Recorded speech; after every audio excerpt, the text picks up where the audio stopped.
Hello students, you coaching classes में आपका स्वागत है। और आज का टॉपिक है क्लास 11th एनसीईआरटी मैथ में अगला पार्ट लेकर आ गए हैं, जिसमें से आपको देखना है समुच्चय एवं फलन। ये इकाई का नाम है डियर स्टूडेंट, लेकिन समुच्चय पार्ट का देख रहे हैं। तो इसमें से इससे पहले हमने एक वीडियो बनाया था जिसमें से आपको बताए थे कि समुच्चय कितने प्रकार के होते हैं। एकल समुच्चय और परिमित समुच्चय, अपरिमित समुच्चय, शांत समुच्चय, अशांत समुच्चय और तुल्य समुच्चय, सभी प्रकार के समुच्चय को बताया था। तो उसके कुछ यहाँ एग्जाम्पल देखेंगे कि कौन सा समुच्चय किस प्रकार का होता है। तो चलिए इसमें से सभी प्रकार के समुच्चयों का यहाँ एग्जाम्पल देखेंगे, जो कि एग्जाम की दृष्टि से वेरी इंपॉर्टेंट है, इसे आपको तैयार करना है।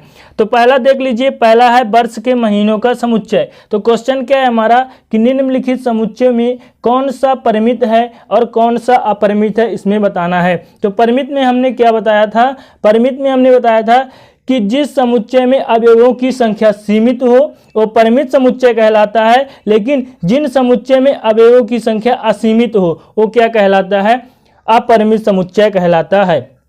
तो पहला देख लीजिए, पहला है वर्ष के महीनों का समुच्चय। तो डियर स्टूडेंट, वर्ष के केवल 12 महीने होते हैं, ये परिमित है। हमें ज्ञात है कि वर्ष में केवल और केवल 12 महीने होते हैं, 13 नहीं होते, ना कि 14 या 15। तो केवल इसमें सीमित है कि 12 ही महीने होते हैं। तो अवयवों की संख्या सीमित है, इसलिए ये क्या होगा, परिमित समुच्चय।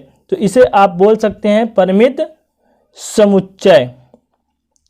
अगला देखिए, दूसरा है यन। यन का मतलब यहाँ पर दर्शाते हैं, यन को प्रदर्शित करते हैं नेचुरल नंबर को। नेचुरल नंबर क्या होता है डियर स्टूडेंट, नेचुरल नंबर होता है 1 से लेकर अनंत तक की संख्या को नेचुरल नंबर या प्राकृतिक संख्या कहते हैं, जिसे कैपिटल एन से प्रदर्शित किया जाता है।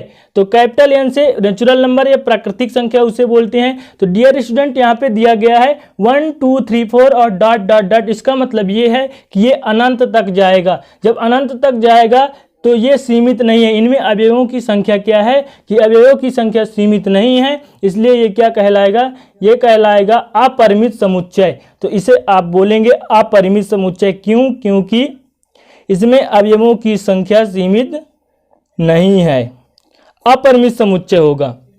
अगला क्वेश्चन देखिए, क्यू। क्यू का मतलब क्या होता है, परिमेय संख्या को प्रदर्शित किया जाता है क्यू से। तो यहाँ है धन परिमेय संख्याओं का समुच्चय। तो यहाँ पर ये भी आप देख सकते हैं कि जो परिमेय संख्या होता है उन्हें P/Q के रूप में लिखा जा सकता है, और उसमें whole number, natural number, integers number कुछ भी हो सकता है, किंतु जो हर होता है 0 के बराबर नहीं होता है। इतना तो परिमेय संख्या आपको पता होगा। तो धन परिमेय संख्याओं का समुच्चय, परिमेय संख्या इनफाइनाइट होते हैं डियर स्टूडेंट, और धन परिमेय संख्या भी इनफाइनाइट होते हैं। तो ये क्या कहलाएगा, अपरिमित समुच्चय, क्योंकि इसमें अवयवों की संख्या सीमित नहीं है। तो ये अपरिमित क्या कहलाएगा, अपरिमित समुच्चय कहलाएगा। अगला क्वेश्चन देखिए, अगला क्वेश्चन है x² - 16 = 0 का हल समुच्चय। इसे हल करना है और बताना है आपको कि ये समुच्चय परिमित है या नहीं। तो चलिए इसको हल करते हैं। हमारे पास है x² - 16 = 0। तो इसे इस प्रकार हल करेंगे कि x², हम 16 को 4 का स्क्वायर कर सकते हैं, क्योंकि अगर 4 को 2 बार गुणा करते हैं तो 16 आएगा। एक फार्मूला आपने पढ़ा होगा कि a² - b² बराबर होता है a + b और होता है a - b होता है। तो इसमें इसी प्रकार फार्मूला यहाँ पे लगा देंगे, a की वैल्यू यहाँ पे x हो जाएगी और 4 की वैल्यू जो है ये b की वैल्यू हो जाएगी। तो यहाँ पे हो जाएगा x + 4 और हो जाएगा x - 4 बराबर 0 है। तो बराबर 0 यहाँ पे आप कर देंगे सिंपल तरीके से। अब देखिए क्या करेंगे कि ये जो x + 4 बराबर एक बार 0 कर देंगे और एक बार करेंगे x - 4 बराबर 0। अब देखिए x की वैल्यू निकालेंगे तो ये हो जाएगा -4, और यहाँ x की वैल्यू निकालेंगे तो 4 हो जाएगा। यानी x की वैल्यू कहाँ तक आ गया, -4 और 4, जो कि ये क्या है, परिमित है। मतलब कि अवयवों की संख्या इसमें सीमित है। इस समुच्चय में केवल 2 ही अवयव हैं, -4 और 4, जिसे हम गिन सकते हैं कि केवल और केवल इसमें 2 अवयव हैं। तो इसे क्या कह सकते हैं कि ये समुच्चय जो है डियर स्टूडेंट परिमित समुच्चय है। तो आप यहाँ लिखेंगे परिमित। क्या लिखेंगे, परिमित। तो ये हो जाएगा परिमित समुच्चय, क्योंकि अवयवों की संख्या सीमित है। अब देखिए, उन संख्याओं का समुच्चय जो 4 के गुणज हैं। अब 4 के गुणज कौन कौन से हो सकते हैं? गुणज का मतलब होता है उनका गुणनखंड। अब 4 को देखिए, 4 को यदि इसको अभाज्य गुणनखंड के रूप में व्यक्त कर सकते हैं तो 2 दूना 4 और 2 एक कम 2, यानी कितने हैं 4 के गुणज? 4 स्वयं होगा, 2 होगा और 1 होगा। ये 3 ही 4 के गुणज कहलाएंगे, जो कि अवयवों की संख्या सीमित है, इसलिए ये क्या हो जाएगा? तो ये हो जाएगा परिमित समुच्चय। इसे आप बोलेंगे परिमित समुच्चय। अगला क्वेश्चन देखिए, 6वां क्वेश्चन है पृथ्वी पर रहने वाले पशुओं का समुच्चय। अब इसे आप क्या बोलेंगे, परिमित या अपरिमित? तो ये होगा अपरिमित, क्योंकि पृथ्वी पर कई सारे पशु रहते हैं, इन्हें हम गिन नहीं सकते, ये हमें ज्ञात नहीं है कि कितने हैं। तो इसमें अवयवों की संख्या अनंत है, इसलिए हम कह सकते हैं कि ये क्या है? अपरिमित समुच्चय है। तो यहाँ बोलेंगे अपरिमित समुच्चय। तो यदि आप इसे परिभाषित तरीके से लिखना चाहते हैं तो इस प्रकार लिखेंगे कि इसमें अवयवों की संख्या क्या है? सीमित नहीं है या असीमित है, इसलिए ये अपरिमित समुच्चय है। किंतु क्वेश्चन में पूछा है कि कौन सा समुच्चय परिमित है और कौन सा अपरिमित है। इसमें आपको केवल इतना बताना है, तो इतना ही हम लिख दिए हैं कि कौन सा परिमित है और कौन सा अपरिमित है। अब देख लेते हैं नेक्स्ट क्वेश्चन। अगला क्वेश्चन है निम्नलिखित में से कौन सा रिक्त समुच्चय है? बताना है कि कौन सा जो समुच्चय है रिक्त है कि कौन सा नहीं है। तो इसमें केवल इतना बस बताना है कौन सा रिक्त है। तो डियर स्टूडेंट, हमने बताया था कि रिक्त समुच्चय क्या कहलाता है? जिसमें अवयवों की संख्या शून्य हो, मतलब कि जिसमें कोई भी अवयव न हो, रिक्त हो, एकदम खाली हो, तो यह रिक्त समुच्चय कहलाता है। तो पहला क्वेश्चन दिया गया है 2 से भाज्य संख्याओं का समुच्चय। 2 से भाज्य संख्याएं मतलब ये होता है कि ऐसे संख्याएं जो 2 से एकदम विभाजित हो जाए, पूरा भाग चला जाए। तो जो 2 से विभाजित संख्याएं क्या है? अपरिमित है। अनेक संख्याएं हैं, असीमित है, इसलिए यह रिक्त समुच्चय नहीं होगा। इसका हल इस प्रकार हो जाएगा कि 2 से विभाज्य संख्याएं असीमित है, 2 से भाज्य संख्याएं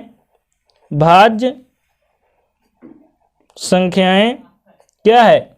अनंत है या अपरिमित है, अनंत है या अपरिमित है, इसलिए यह रिक्त समुच्चय नहीं है। इसलिए यह रिक्त समुच्चय नहीं है, ये रिक्त समुच्चय नहीं है। अब दूसरा देख लेते हैं। दूसरा क्या था? इसमें दूसरा का हल लिखेंगे कि P बराबर दिया है x अनुपाते 1, क्या है? 1 से बड़ा x है और 2 से छोटा है। x एक प्राकृतिक संख्या है। अब देखिए, प्राकृतिक संख्या क्या होता है कि 1 से लेकर अनंत तक की संख्या को प्राकृतिक संख्या कहते हैं। किंतु इसमें बोला है कि x का मान जो है 1 से बड़ा और 2 से छोटा होना चाहिए। तो जो प्राकृतिक संख्या 1 और 2 के बीच में कोई भी प्राकृतिक संख्या नहीं है, इसलिए यह रिक्त समुच्चय है। तो इसमें लिखेंगे 1 से 2 के बीच में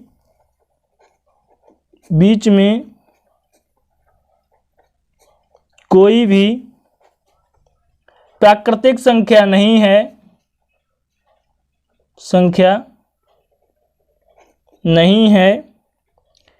इसलिए यह रिक्त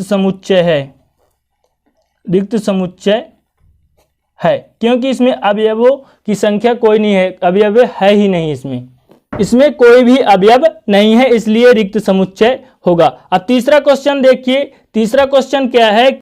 2 से भाज्य विषम प्राकृतिक संख्याओं का समुच्चय। किंतु जो विषम प्राकृतिक संख्या क्या होंगे? विषम प्राकृतिक संख्या क्या कहलाते हैं? 2 से विषम संख्या ही क्या कहलाते हैं कि जो 2 से विभाज्य ना हो, और सम संख्या जो 2 से विभाज्य हो। और प्राकृतिक संख्या क्या है? 1 से लेकर अनंत तक की। तो 2 से भाज्य प्राकृतिक विषम प्राकृतिक संख्या हो ही नहीं सकता, इसलिए यह एक रिक्त समुच्चय है। तो आप क्या लिखेंगे कि 2 से भाज्य विषम प्राकृतिक संख्या नहीं है, इसलिए यह एक रिक्त समुच्चय है। क्या हो जाएगा कि 2 से भाज्य प्राकृतिक संख्या कोई नहीं है, इसमें कोई अवयव नहीं है, इसलिए यह एक रिक्त समुच्चय होगा। यह एक रिक्त समुच्चय है। अब अगला क्वेश्चन देखिए, चौथा नंबर है x अनुपाते x एक प्राकृतिक संख्या है जो 5 से बड़ा होना चाहिए और 6 से छोटा। सेम क्वेश्चन नंबर 2 की तरह, तो यह भी एक रिक्त समुच्चय है। यह भी क्या है? रिक्त समुच्चय है। क्यों? क्योंकि 5 और 6 के बीच में ऐसा कोई प्राकृतिक संख्या नहीं है जो कि क्या हो, ऐसा कोई प्राकृतिक संख्या है 5 और 6 के बीच में, तो कोई प्राकृतिक संख्या नहीं है। तो यह एक क्या है? रिक्त समुच्चय, क्योंकि इसमें अवयवों की संख्या 0 है, कोई भी अवयव नहीं है। इस प्रकार देखें कि कौन सा रिक्त समुच्चय है और कौन सा रिक्त समुच्चय नहीं है। अब अगला क्वेश्चन देख लेते हैं। अगला क्वेश्चन है 3 नंबर की, थर्ड नंबर है, निम्नलिखित में बताइए कि A बराबर B है अथवा नहीं। यानी 2 समुच्चय दिया रहेगा, तो इसमें बताना है कि समुच्चय A बराबर है समुच्चय B के या नहीं। इसका मतलब ये हुआ कौन सा सामान्य और तुल्य समुच्चय है, कौन सा सामान्य समुच्चय नहीं। A बराबर B का मतलब क्या होता है? समान और तुल्य समुच्चय, जिसमें जो अवयव A में हो वही अवयव B में हो, तभी वह समान या तुल्य समुच्चय कहलाता है। तो चलिए पहला वाला देख लेते हैं। तो पहला वाला आप देख सकते हैं, इसमें हल करते हैं। पहला वाला में 1 2 3 है और दूसरे वाला में डियर स्टूडेंट 3 2 1, यानी सभी अवयव 1 है, 1 इसमें भी है, 2 है तो समुच्चय B में भी 2 है, समुच्चय A में 3 है तो समुच्चय B में भी 3 है।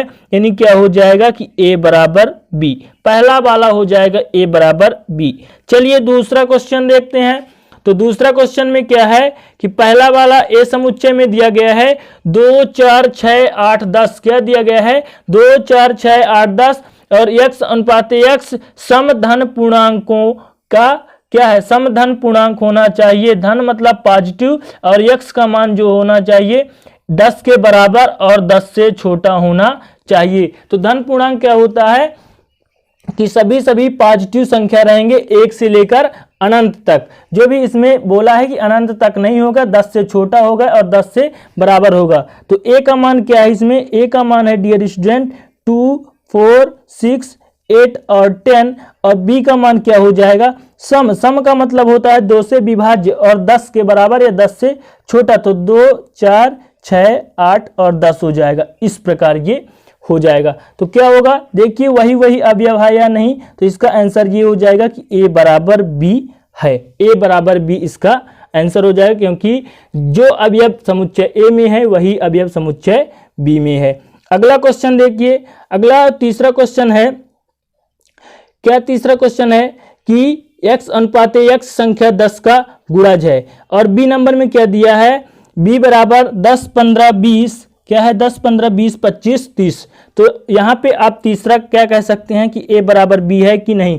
तो x अनुपात x 10 का गुणज है। 10 का गुणज का मतलब ये होता है कि 10 का यदि गुणनखंड किया जाए तो कितने नंबर आते हैं? 2 पंचे 10, 5 एकम 5, यानी कितने नंबर आ जाएंगे? 10 गुणे 5 गुणे 2 गुणे 1, इतने 10 के गुणज है। किंतु B में क्या दिया गया है? 10 15 20 25 30, यानी जो अवयव हैं मैच नहीं कर रहा, क्योंकि A बराबर हो जाएगा डियर स्टूडेंट, हमारे पास हो जाएगा 10 5 2 1, किंतु B में दिया गया है, क्या दिया गया है? 10 15 20 25 30, यानी अवयव मैच नहीं हो रहा। अवयव मैच नहीं हो रहा तो क्या हो जाएगा?